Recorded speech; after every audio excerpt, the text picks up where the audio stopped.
Are your legs getting weaker every single day without you even noticing it? If getting out of a chair feels harder now, your body is sending you a warning. Ignore it too long, and small things like stairs, curbs, and getting off the toilet can start feeling scary fast. Hit subscribe right now because what I'm about to show you can help you stay strong, steady, and independent longer. And tap like now so you can find this again the moment your legs start feeling heavy or shaky.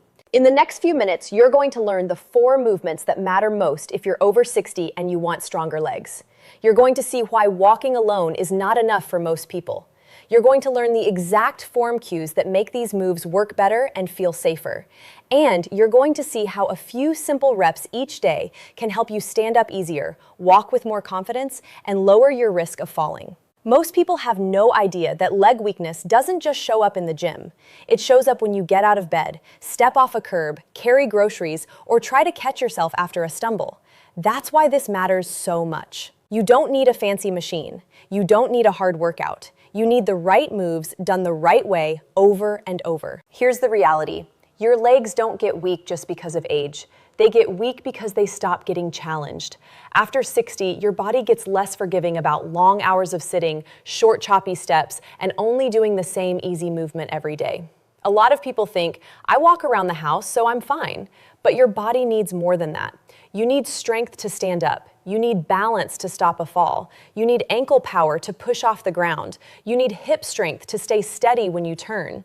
When you skip those things, your body starts taking shortcuts. You rock forward to stand. You grab furniture to walk by. You avoid stairs. Then your world slowly gets smaller. That's the part nobody talks about. Weak legs don't just change your body, they change your freedom. The first move is the sit to stand, and if you do only one thing from this video, start here. This move looks simple, but it hits the exact muscles you use all day. Your thighs, your glutes, your core, your feet. It also trains the skill you need for real life. Getting off the couch, getting off the toilet, getting out of the car. Johns Hopkins physical therapists use this exact move for fall prevention because it builds leg strength, balance, and better body mechanics. Let me show you exactly. Sit on a sturdy chair that won't slide. Put your feet flat on the floor. Scoot close to the front edge. Lean your chest slightly forward over your toes. Then stand up. Now sit down slowly with control. That slow lower matters. Here's exactly what you say. Nose over toes, push the floor away, stand tall. Word for word, memorize that line. Those words fix the biggest mistake people make. They try to stand with their chest too upright, or they rock back and forth, or they yank with their arms. When you say that line, your body lines up better. Your weight shifts forward, your legs do the work, your hips wake up, your balance improves. Bad way. Most adults say, I need my hands every time. Then they push off their knees, strain their back, and teach their legs to do less. Good way. Smart adults say, nose over toes, push the floor away, stand tall. Then they rise cleaner, use their legs more, and build strength every rep. Start with 5 to 8 reps if you're new. If that feels okay, work toward 10 reps, once or twice a day. If you need your hands at first, that's okay. Use the chair arms lightly, then try using less help over time. This is 100% legal and it is not cheating. It's smart progression. The goal is to make the move a little harder only when your body is ready. Watch what happens after 2 weeks of this. Standing up feels less like a struggle. You don't need as much momentum. Your knees feel more stable because your hips and thighs are finally helping. The National Institute on Aging says strength work helps you stay independent and makes daily tasks like getting up from a chair and climbing stairs easier. That's exactly why this move matters. If you have sharp knee, hip, or back pain, stop and talk to your doctor or physical therapist. But if the move just feels hard, that's not a red flag. That's your body telling you this is the work you need most. Still watching? Good. Drop a comment below and tell me which is harder for you right now, standing up from a chair or climbing stairs. The second move is the heel raise with a slow lower, and this one gets skipped way too often. Your calves and ankles are a huge deal for balance, walking speed, and catching yourself when you trip. When those muscles get weak, your steps get smaller and slower. You start shuffling. You feel less spring in your walk. And when you lose your balance, your ankles can't react fast enough to help save you. That's why this move matters so much. Stand behind a chair or at a kitchen counter. Hold on lightly. Lift your heels and rise onto your toes. Pause at the top. Then lower down slowly. That slow lower is where a lot of your strength comes from. Here's exactly what you say. Up tall, lift high, lower slow. Those exact words. Keep your body tall. Don't lean way forward. Don't bounce. Don't rush. If you want to make it even better, after your heel raises, lift your toes while your heels stay down. That wakes up the front of your lower legs too, and those muscles matter when you clear the floor and avoid tripping. Bad way. Most adults say, I'm just doing little bounces. Then the calves barely work, the ankles stay weak, and the balance payoff never comes. Good way. Smart adults say, up tall, lift high, lower slow. Then the calves get stronger, the ankles get steadier, and walking feels more secure. The CDC recommends that older adults do both muscle strengthening and balance activities every week. This move helps with both. The National Institute on Aging also includes toe stands and balance work as simple ways to build stability. You do not need a gym for this. You need a counter, a chair, and patience. Start with 10 reps, build toward 15, then do 2 rounds if your body handles it well. Watch what happens when you stay with this one. Your push-off gets stronger when you walk. Your step feels less flat. Your body gets better at those tiny corrections that keep you upright when you move over uneven ground. Former fall prevention programs teach people to start with support nearby for a reason. Safety first, pride second. And yes, holding the counter lightly while you train is smart. This is 100% legal too. If your feet cramp, rest. If you feel dizzy, stop. If you've had recent surgery or you already lose balance easily, get cleared first. But for many people, this move becomes the missing link between weak, cautious walking and confident walking. The third move is single leg balance with support close by plus a short heel to toe walk. This is where a lot of people get nervous, and I get it. Balance training feels exposing because it shows you the truth fast. But that's also why it works. Balance is a skill. If you never practice it, it fades. The National Institute on Aging recommends balance work several times a week for older adults because it helps prevent falls and fall-related injuries.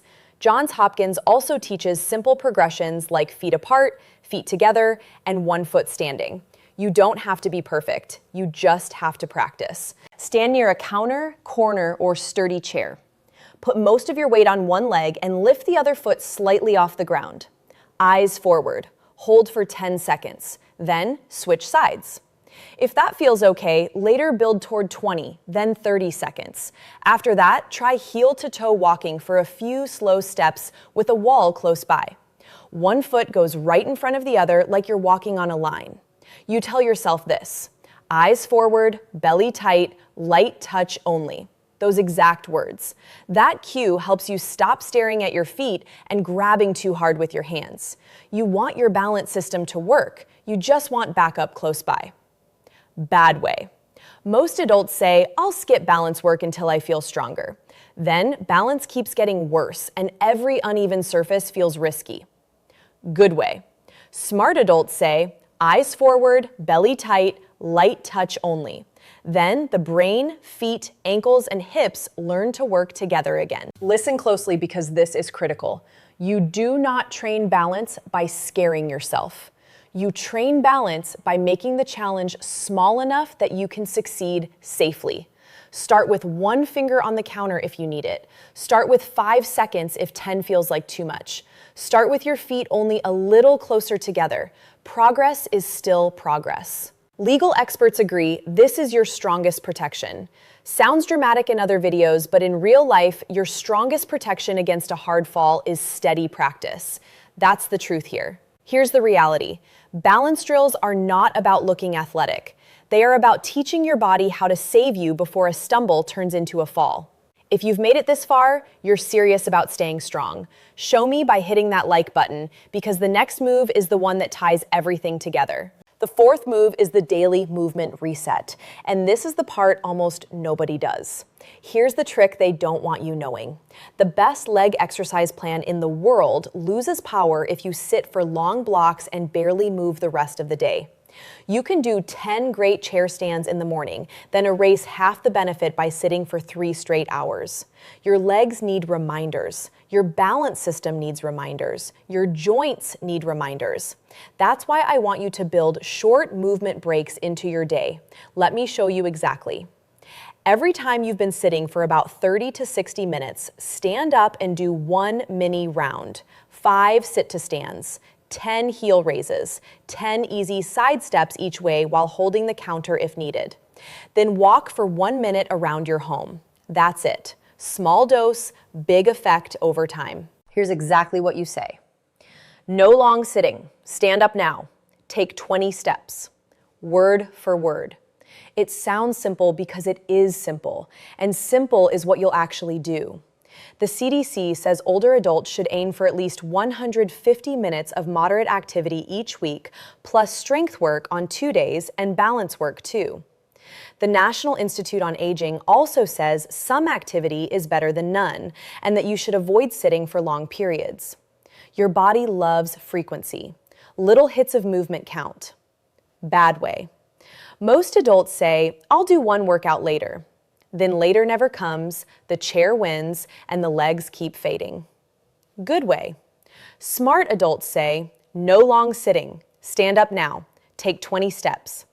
Then their legs stay awake, their joints move more, and their strength work sticks better. This move also helps your walking. Add a 10 to 20 minute brisk walk most days if you can. If outside feels unsafe, march in place, walk hallways, or use a sturdy indoor route. The National Institute on Aging says even simple things like brisk walking, climbing stairs, and standing from sitting build useful ability. And if you can't do the full plan yet, do the smallest version. 5 minutes is not failure. It's a start. Now I want to connect all of this so it makes sense in one picture. The big goal is not exercise as some separate thing you force yourself to do. The big goal is keeping your real life easy. The CDC says adults 65 and older need 3 things every week: aerobic activity, muscle strengthening, and balance work. The National Institute on Aging says the same basic thing and explains why. Strength helps you get up from a chair, climb stairs, and carry groceries. Balance work helps prevent falls. Aerobic movement helps your heart, lungs, stamina, and daily energy. Johns Hopkins adds a very practical piece. Sit to stand and simple balance drills directly train the body skills older adults lose first. That's why these 4 moves work together so well. 1 builds standing strength, 1 builds ankle power, 1 builds balance, 1 keeps you from turning into a statue between workouts. This also means you don't need to chase fancy exercises. You need consistency. If your balance is poor, use support. If you have pain, major dizziness, chest pressure, or feel unsafe, stop and get checked. If you have chronic conditions, do what your abilities allow and build from there. Some movement is better than none. That matters more than doing things perfectly. Now picture 2 mornings. In the first one, you wake up stiff. You shuffle to the bathroom. You use your hands to push off the toilet. You hold the wall while you turn. You skip movement because your legs already feel weak. By lunch, you've sat most of the day. When you stand up again, you feel even older than you did in the morning. That is how decline sneaks up on you. It doesn't always happen in one big moment. It happens in tiny choices repeated for months. Now picture the second morning. You wake up and do your first round before breakfast. 5 to 10 sit-to-stands, 10 heel raises, 10 seconds balancing on each side with the counter close. 1 minute of walking. It takes only a few minutes. Then later, after you've been sitting, you do a mini reset. Same simple pattern. Over the next few weeks, getting out of the chair feels smoother. Stairs feel less heavy. You stop reaching for furniture so often. Your stride gets longer. Your confidence comes back. Watch what happens when you stop waiting for motivation and start building a pattern. Your body starts trusting you again. The National Institute on Aging says balance, strength, and aerobic work all support each other. That means your walking gets better when your legs get stronger. Your balance improves when your ankles and hips wake up. Your stamina improves when you move more often. That is how you stack wins. If knee pain worries you, reduce the depth of the chair stand. If balance scares you, keep 2 fingers on the counter. If fatigue is high, cut the reps in half. You do not need to prove anything. You need to keep going. That's the difference between people who stay active and people who slowly give up ground. Next video, I'm breaking down the 5-minute morning routine that wakes up stiff hips, knees, and ankles before your first walk of the day. Subscribe right now so you don't miss it, because that one helps you move better before pain and stiffness take over your whole morning. So here's your quick recap. First, do sit to stands, because strong thighs and hips make real life easier. Second, train your calves and ankles, because they help you walk better and catch yourself faster.